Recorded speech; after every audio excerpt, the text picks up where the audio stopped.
श्री श्याम दोस्तों, आपके सामने एसएससी सीएचएसएल के प्रीवियस ईयर के कुछ क्वेश्चंस हैं जिनका थोड़ा सा शॉर्ट सॉल्यूशन किया अपन ने, तो ये आपके लिए फायदेमंद हो सकते हैं। देखिए, 2 वर्ष पहले एक शहर की जनसंख्या 1,75,000 थी। 2 वर्षों में क्रमशः वृद्धि 4% और 5% की है। तो बताइए अब शहर की जनसंख्या कितनी होगी। आप मुझे बताइए 2 साल पहले जनसंख्या कितनी थी। तो आप बोलेंगे 1,75,000। ठीक है, पहले साल वृद्धि हुई 4%, 100 पर 4 की वृद्धि हुई, तो आप कितना लिखोगे 104/100। दूसरे साल 5% की वृद्धि हुई, तो वही 100 पर 5% की वृद्धि हुई, तो कितना लिखोगे 105/100 लिखोगे। अब आपको इसकी कैलकुलेशन नहीं करनी है, क्योंकि मैं वही कहता हूँ कि एसएससी में मोस्टली क्वेश्चन जो आते हैं वो थोड़ा सा लॉजिकल बेस पे होते हैं। आप 104 को देखिए, 104 अगर मैं बोलूँ 104, तो 104 13 से डिवाइडेड है। 13 अंटे कितना होता है 104, 13 अंटे कितना होता है 104। तो यहाँ पे आप थोड़ा सा अंदाजा लगा सकते हैं, या फिर आप यहाँ पे ये देख लीजिए कि जनरली 105 में आपको क्या दिखाई देगा। यहाँ पे 105 जो है वो 3 से डिवाइडेड है। 105 किससे डिवाइडेड है 3 से। तो आप 13 की भाजकता लगा लीजिए या 3 की भाजकता लगा लीजिए, जो भी आंसर आएगा वो 3 से या 13 से कटने वाला होगा। तो अगर आप इसको देखें तो देखिए, क्या ये 3 से कटता है। 9 और 2 11, 11 और 1 12, 12 और 8 20, नहीं कटता।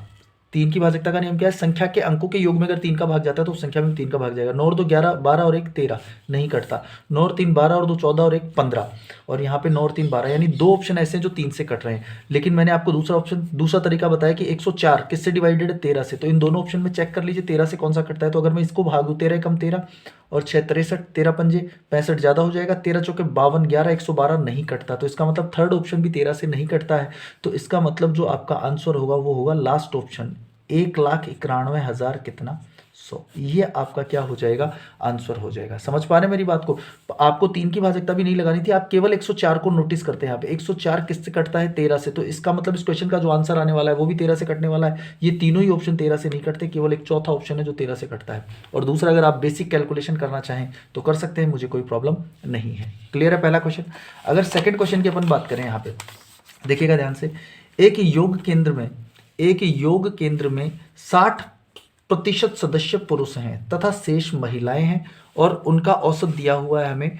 पुरुषों का 55 वर्ष और महिलाओं का कितना दे रखा है हमें 45 वर्ष। आ जाइए, अगर मैं बोलूँ मेल यानी पुरुष 60% हैं, पुरुष अगर 60% हैं तो महिलाएं यानी डब्ल्यू कितने परसेंट होंगी 40%, क्योंकि आपको पता है प्रतिशत में पूरा हिसाब कितने पे चलता है 100 पे। अगर मैं इनका रेशियो ले लूँ, अनुपात ले लूँ, तो कितना लिखूंगा 3:2। कितना लिखूंगा 3:2। पुरुषों का एवरेज कितना दे रखा है आप मुझे बताइए 55 वर्ष, और महिलाओं का एवरेज कितना दे रखा है 45 वर्ष। ठीक है, अब वही, अगर जनरली आप डेविएशन लगाना चाहते हैं तो डेविएशन लगा लीजिए, बाकी मैं राय नहीं दूंगा यहाँ पे, आप थोड़ा जनरल कर लीजिए। अच्छा, टोटल निकालिए पुरुषों का। 3 पुरुष हैं, एवरेज 55 दे रखा है, तो 55 को अगर 3 से गुणा करें तो कितना आएगा 165। महिलाएं 2 हैं, एवरेज 45 दे रखा है, तो टोटल कितना आ जाएगा 90 वर्ष। कितना आ जाएगा 90 वर्ष। अब सभी का टोटल अगर मैं लेता हूं तो वो कितना आ रहा है 255। कितना आ रहा है 255। लेकिन मुझे सभी का औसत नहीं चाहिए, मुझे चाहिए मुझे सभी का टोटल नहीं चाहिए, सभी का क्या चाहिए औसत चाहिए। तो सभी लोग हैं कितने, 3 और 2 कितना हुआ 5, 5 से डिवाइड कर दीजिए।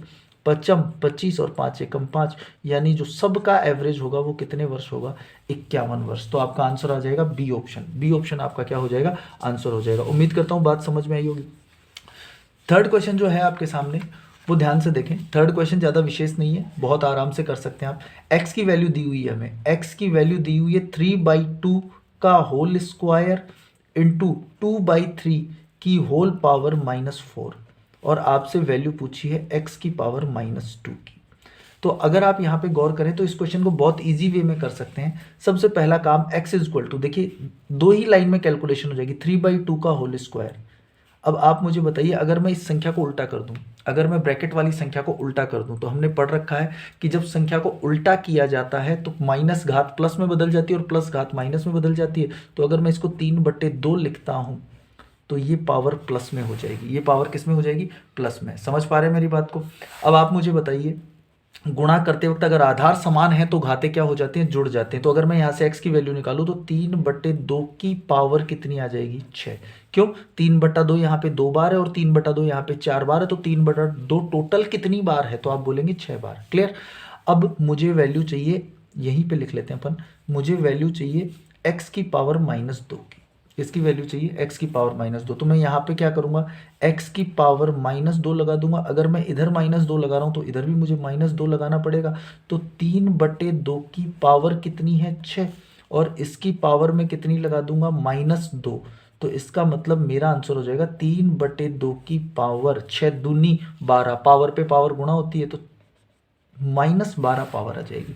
अब मैं ऑप्शन चेक करता हूँ तो 3/2, मुझे ये पता लगे कि आंसर में पावर 12 आनी चाहिए, तो पहला ऑप्शन गलत, आखिरी ऑप्शन गलत, पावर 12 माइनस में नहीं आ रही है। तो फिर मैंने देखा यार 3/2 की पावर यहाँ पे +12 दे रखा है, इसका मतलब ये ऑप्शन गलत हो गया। तो अगर मैं आपसे बोलूँ कि इसको उल्टा कर लीजिए, 3/2 को अगर आप उल्टा करते हैं तो आप कितना लिखोगे, 2/3, और उल्टा करने पर माइनस पावर किस में बदल जाती है, प्लस में, तो इसका मतलब 2/3 की पावर +12 आपका क्या हो जाएगा आंसर, यानी आपका कौन सा आंसर सही होगा, ऑप्शन सी, ऑप्शन सी। समझ में आई ये बात? उम्मीद करता हूँ बात समझ में आई होगी। देखिए क्वेश्चन सिंपल्स हैं, लेकिन थोड़ी सी प्रॉब्लम ये है कि अगर आप इन क्वेश्चंस को पहले कंसल्ट नहीं करके गए हैं तो ये थोड़ी सी परेशानी क्रिएट कर सकते हैं। लास्ट क्वेश्चन है, ध्यान से देखिएगा। 3 मिश्रणों में पानी का प्रतिशत 10%, 20%, 30%, इन्हें 2:3:x में मिलाया जाता है तो परिणामी मिश्रण में 23% पानी हो जाता है आराम से। सबसे पहले मैं आपसे बोलूँ मिश्रण का अनुपात बताइए, तो आप बताएंगे मिश्रण का अनुपात 2:3:x। अगर मैं आपसे पूछूं कुल मिश्रण बताइए, कुल मिश्रण बताइए, तो आप बताएंगे 2:3 यानी 2 और 3 5 + x, ये आपका कुल मिश्रण आ गया।